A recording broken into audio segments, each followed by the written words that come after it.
Alcohol use in the military is not the lighthearted joke that TikTok and YouTube would have you believe. Alcohol use is quite a problem in the military, both among active duty members and veterans. One UK study showed alcohol misuse in 11% of veterans versus 6% of non-veterans. That study was done by Reed in 2020.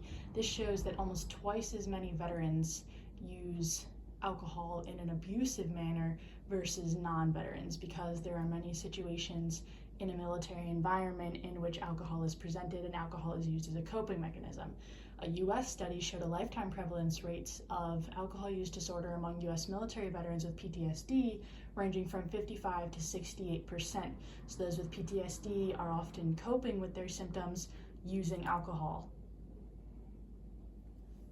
Alcohol is actually built into the military culture. It's used socially to build camaraderie. New soldiers often bond easier with the inhibition reduction of alcohol. They're able to make social connections, they're able to make friends, they're able to find themselves fitting in a little bit easier if they engage in drinking activities. Alcohol can also provide a means of entertainment, especially when soldiers are deployed and they have very little to do other than drink. And heavy drinking is encouraged in new soldiers by older soldiers. This is a problem that TikTok and YouTube, other social mediums, see as fun activities rather than an actual crisis. There are many different alcohol-related problems as shown by Osborne in 2022. Alcohol negatively impacts physical and mental health. It affects troop readiness, so soldiers who are drinking heavily are impacting their health, but also their readiness as soldiers. That's impacting our fighting force. Alcohol also increases suicidal ideation and risk, and alcohol is often a major factor in sexual assault and rape, particularly in the military.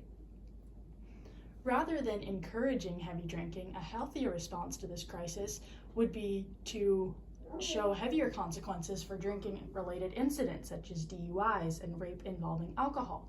There also needs to be less stigma around seeking mental health help. There also needs to be reduced portrayals of alcoholism in the military in the media, because this is showing young soldiers that it's normal and it's okay to drink. In addition, there should be reduced peer pressure through additional guidance and support from superiors, instead of peer pressure coming from not only peers but also superiors. These references were used in the making of this public service announcement.